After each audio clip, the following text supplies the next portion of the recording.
is the Cruise Zone on Radio Now 95.3 FM. Hello and welcome to another very special episode of the Cruise Zone. My name is Djaji Prime, and every week we like to bring you a guest interview with a remarkable creative from every field. We're talking music, we're talking arts, we're talking, in this case, even fashion and beauty. And this week is no different. This evening, we're joined by the most beautiful girl in Lagos, Queen Serah Enny. Good evening, Queen Serah. How are you today? Good evening, I'm fine, thank you. And you? I'm good. So do you prefer Queen Enny, Queen Serah, Her Highness?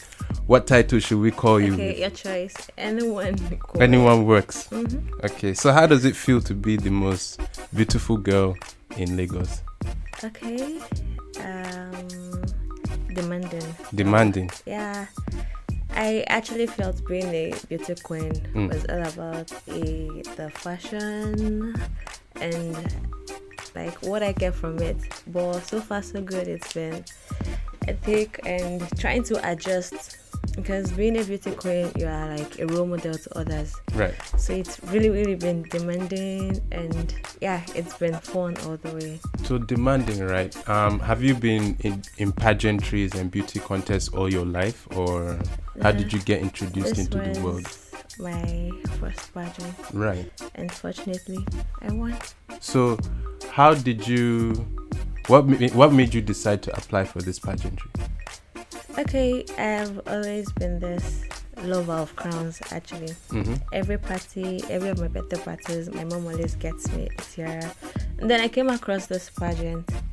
I checked everything out. Being a Christian, right, though my dad is a Muslim, right, I don't deal with bikinis. Right. And I'm this kind of person who doesn't like bikinis. Fine, I love my body, but I'm not into exposing and all. Yeah. When I checked the TNCs of the pageant, the first thing that got me into it was like, wow, no bikini, seriously. In pageants without bikinis. Oh, without bikinis, right. Because in pageantry, you have options, okay, the cultural wear, the bikini and all. And I noticed bikini was excluded. So that got to me and I was like, okay, let me try this out. Let me see how it is. Right. This will be my first shot at pageantry. Right. If I win, I go with the crown and the experience. And if I lose, at least I have the experience and I can use it to like work more on myself. Right. Unfortunately, I won. Right. You said it's very demanding. In what sense? Well, people would just think, is it not to wear fine clothes and, have your pictures taken and things of that sort? Okay. Number one factor, time. Mm-hmm. Time and unscheduled appointments. Mm-hmm. You might just be somewhere feeling like, okay, today is gonna be my free day, and boom, you have this interview, boom, you have this place you have to be, and when you feel okay, you want to have your beauty sleep, while sleeping, all you have on your head is my interview tomorrow by 10. Okay, this function tomorrow, this charity event, and again, what to wear, because you can't just step out and you're like, okay, this is what I have to wear for today. Most times I put my wardrobe with my schedule, like, okay, I have a meeting on Monday, this is what I'll be wearing for the meeting. I have a meeting on Tuesday, this is what I'll be wearing for the meeting. Why is there such a deliberate need for the clothes you wear, for example? Okay, for beauty queens, there's always this dress for every occasion. You can't go for a walk, a charity walk, or a road function and be like you want to be on heels on a gown.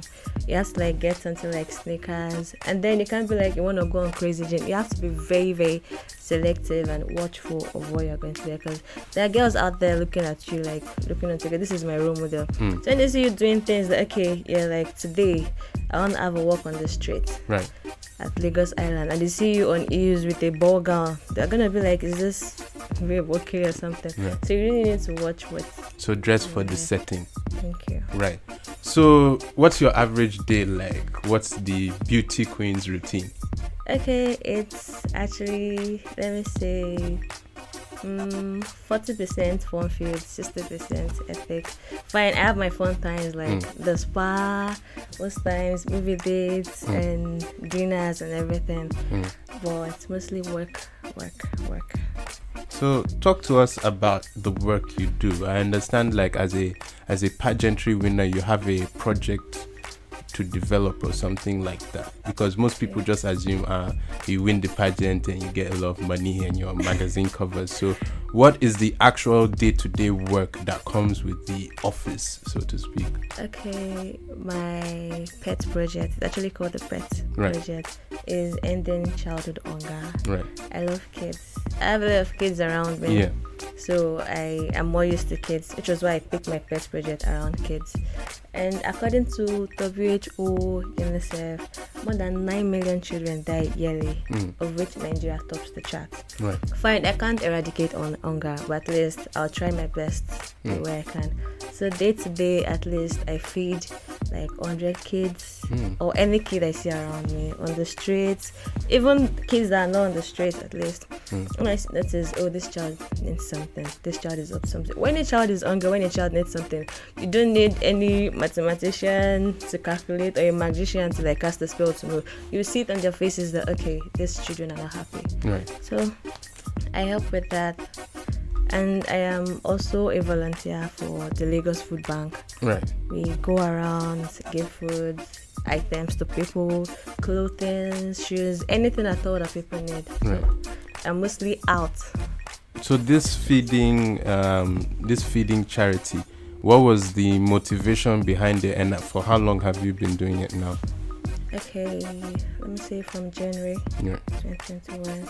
And I told you already my love for kids and research actually. Right. So what did you learn about? What have you learned actually doing this project the past, let's say, 6-7 months? Giving. There is nothing more perfect than giving, because when you give to someone, the appreciation, the smile on their faces, like the way it lights up, that's enough price for me. That's the best thing I can ever get. So I feel giving. It's just I don't know the right words, please. But I think part of your job is creating awareness, like you said, about specific faults in our society. So as an average person now, what can we do to also help you out in eradicating hunger, child hunger? Let me say sponsorship. Right. I need sponsors. Everything, no matter what you want to do, you need money for it. I don't just need the money. If you have, like brands, this brand, they are focused more on, let me say, rice. You can bring the food. Just donate things. Anything at all that you feel, we can give out. Even toys. Those kids love toys. So yeah, let me say sponsorship, like people that can give to us and we give to the people. Right. What are some other, social issues that are close to your heart besides ending child hunger? Like what? Like issues that affect people in Nigeria. Everyday things that you care about. Okay, let me say price inflation. Okay. How things are going on. Today you get something for 10 naira and tomorrow it's 15 naira. You might have been like, this is my list. We're going to the market on Sunday. This is how much this is. And then you get to the market and boom, it affects even the salary. Like, you can't just be inflating prices and not increasing the salary. Right. Like, if you can work on that, the price inflation and all. Maybe we just focus more on agriculture, like educating people. There are things you can just plant, like at least fine. I know soils can be very, very selective, but there are some things that you can plant here and maybe vegetables or something. Maybe we can educate people on agriculture or something. So you don't have to be complaining, I went to the market, I got this, it's not fresh, it's expensive. And just do it yourself. So we were talking earlier about choosing outfits. So do you have a particular fashion guide? Like, what's your style guide? My dear Instagram. Yeah, I go on IG, I check out people like Toke Makewa, Serah Savage. I'm guessing these are your actual influences. Coca. Yeah, I check them out. Are they like your role models or? Miss Australia, my EU30, she's actually my role model when it comes to things like that. Why? She's perfect. She's this example of a perfect role model and a beauty queen. This lady is just 5'1". She's very, very short. And she's a beauty queen. Because people actually believe you have to be, let me use the word long to be a beauty queen. But she did it, despite being short, she She didn't let that put her down. She went for she even went for Miss World. So in talking to you, I'm hearing a lot about standards of beauty. Why do you think standards of beauty are shaped almost unrealistically? Maybe even for women. Okay, there's this saying that women are never contented. You might have this lash I am dying for, and the person I'm dying for, a lash should be like, a lash is not enough. She has to extend it. But I just feel, no matter what, fine, there are cases of body shaming out there. No matter what, just be yourself. Okay, I am ugly, fine. God has a reason for creating me like that. He knows what he's doing. I might be ugly to you, but I am beautiful to myself. Don't even give me the, beautiful inside, ugly outside. I am beautiful inside, I am beautiful outside. You just have to appreciate and respect your body. But you also mentioned, a lot of young ladies look up to you. So how do you encourage them to grow up being proud and comfortable with themselves? Just be yourself. What does that actually mean? Like, fine, you might see me out there. Okay, you might go to my Instagram and you see dope pictures. Okay, you see a picture of me without spots on and everything, and you'll be like, oh, look at my face, I have pimples, look at this babe, she doesn't. And then you see me breathe, like, we don't know what is happening. All you're just seeing are just stuffs online. I might have edited the picture 1,000 times. I might have stress pimples or eye bags, and when you see it, you feel I am perfect. Nobody is perfect. You all have our flaws, and that's what makes us who we are.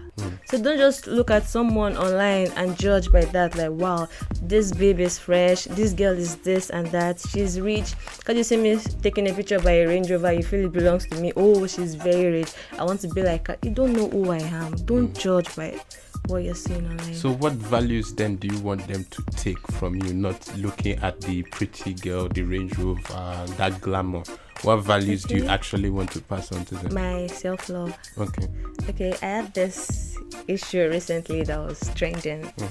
Like, someone commented, I posted something about Serah Savage, and the person was like, you are not up to her. And then I said I am better than her. And they were like, how can you be better than her? Guy, this babe, she's known worldwide and everything. I was like, no, it's not all about that. At least I have things I am also perfect at. So the self-love, you just need to love yourself. Okay, fine, definitely, no matter what, you have this person you're looking up to. But please, that is what I do. When I see things that I don't have, I be like, I can have this. All I have to do is just work towards it, because this person works towards it. So if you can get that from me, the self-love and the passion, the hard work, actually, like, okay, this person has this, she has a Bentley.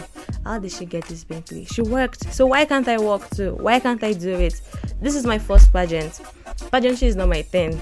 A lot of my friends know me to be this girl who's always just wanting to be there. Just let me be. I don't want anything stress-filled or competitions and everything. And here I am. I went for it and I won. Right. So you don't like competition, but you were put in a competitive atmosphere. So how did you scale through? I just had to try it out. Fine. It got to a point in camp that I was like, can I make this? What was the process? Okay, for pageantry, you have to be in camp first. In camp, you get trainings and they enlighten you on pageantry, because you can't just go to the stage and do your thing. So camp how to helps. walk and stuff like that. No, that's like how to relate with people, because I was in camp with, like, let me say 50 girls, and you know how we ladies can be. So there are times there are times I was pissed off and everything, but that control, oh my god, it just had to like learn how to understand. The morning of the pageant, I wanted to like just quit, like, I can't do this. Seeing people out there, I was like, seriously, stage fright and things like that. I'm not shy. I am this very, very, very bold person. But then I saw another world. Like, this is not my thing. Okay, what if I don't know how to work? What if there's this thing I'm supposed to do? On the stage, all I knew was I went to a stage and I was back in the room. I don't even know what I did. I just knew, okay, this is it. I was on stage. I was supposed to walk. Did I walk? Did I do it? When did this happen? That was not me on stage though. But I just tried something different, and I'm guessing it was a life-changing experience though. You made friendships and there were fights and there were a lot of everything. So it was like, because that was not my field. I saw a lot of girls doing about pageantry and I was just there like, what's happening? they say some things and I be like, is this how I was supposed to do it? Is this how it is? Okay, I thought I was actually supposed to wave on stage. Wow, I'm not supposed to wave. This one will tell you have to wave. That one will tell you not to wave. So I just went online. That has been like my guide so far. I know that's how it has been for a lot of people too. The internet and everything has really been helping. Right. So there are a lot of other beauty queens, like in Nigeria. Is there a hierarchy or a demar? I don't know how to put it, but like a distinction between all of you. Is there only one? Is there only the most beautiful girl in Lagos, and that happens across different states? And then there's a Miss Nigeria, or what's it? What's the distinction? They are all brands. Okay. Miss Nigeria is a brand on its own. Lagos Most Beautiful Girl, it's a brand on its own. We are all working to get to the top. Okay. So all pageant brands, whatever name it is, we are all brands. It's just like a company. Okay, this is also TV station, this is also radio station. Okay. We are all still like a franchise, basically. Yeah. Okay. That's it. So I'm curious about, you growing up, because you said this isn't exactly the path you chose for yourself. What were your ambitions when you were a little younger, and do you still find time to, fulfill them? Okay, as a child, Yeah. I wanted to be a doctor. Okay. And growing up, let me say it was in like GS2, I realized I can never be a doctor. Well, you just said you can do anything you put your mind to. But that doesn't mean I should push myself to the wall or something. Right. Because I figured, okay, you want to be a doctor, you're scared of blood. You want to be a doctor, if you fall, you act like the world has ended. Like, at least I knew, okay, this isn't my line. Then I decided to go. I noticed I am more good when it comes to entertainment. Okay. So right from GS3, I knew I was going to be in Which kind class. of entertainment? Acting, music, anything at all. And so far so good, it worked for me. And I was a social prefect back then in school because I was always everywhere. Even Organizing events. Okay, this is it. There's this breakdance competition coming up in school. Serah, can you do it? Yes, now I can do it. These are just two. I'll still go there. They will laugh at me, but I don't do it. At least I did it. I was this daredevil back then in school. I must be in every social event, no matter where and how. My mom was always backing me up. You'd have seen that, okay, this is what you're going to wear. This is the costume and everything. So entertainment was kind of like my way. Talking about the beauty and fashion industry, are there things that you wish that they could change internally, and how do we get that change? Okay, that would be mostly on our fashion brands. They don't embrace our culture. Okay, you get this celebrity is bringing out a fashion line, and boom, it's the European style, or you start hearing things like the Italian style. Why not just, we have a lot of beautiful things here in Nigeria. Our culture is perfect. These people copy us. Cardi B, you see her on African prints, Rihanna, all of them. So why don't you just embrace this thing? Let us keep copying them. I see weddings, the European style, they be like, okay, white wedding, this and that. Then the traditional wedding is just like an hour, but the white wedding, you see the pomp and everything. Let us just embrace our culture. I can have an African wedding. I can make my wedding dress with African prints, and it will still be perfect. So fashion brands should just please embrace our culture, our prints, our textile, our linings, everything. We can work with that. Do you think that they feel like people will not, there will not be the same amount of hype around these things because they're everyday to us? Okay. Or is it an internal thing of wanting to be like the white folk? Be like them, but they want to be like us. They're taking out our things and using it for themselves. The last European Fashion Week, 90% of what they used were African textiles, like African prints, even African print. I saw things like calabash and everything. I was like seriously. And here in Nigeria, what you see us do is just copy them. They're taking things away from us. They're taking our pride away, and here we are taking dropouts from them. So we just need to at least try.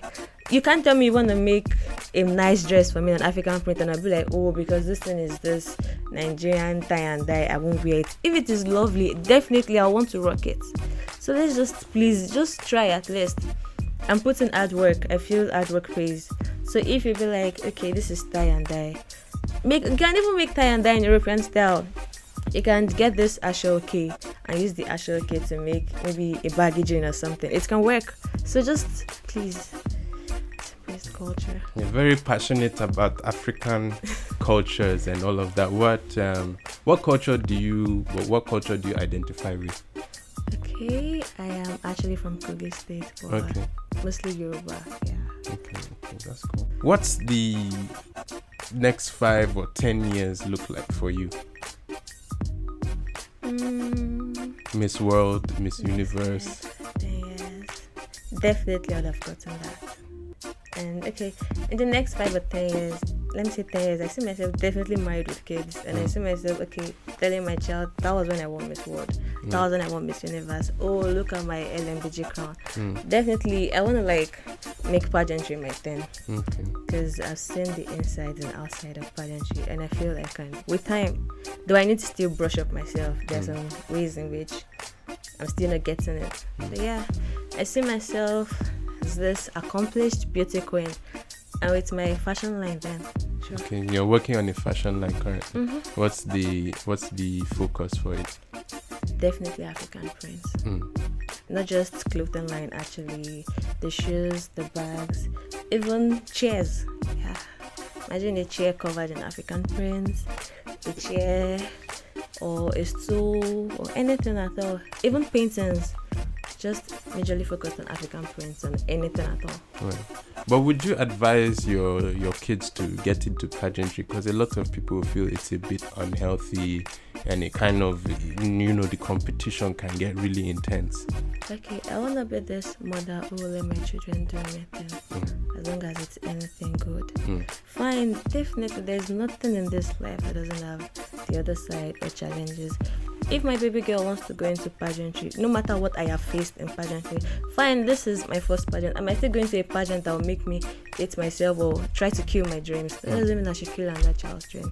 She has a reason for wanting to go for it. So if she wants to go for it, as a mother, all I have to do is just put her through and help her out. Right. That's just it. Right.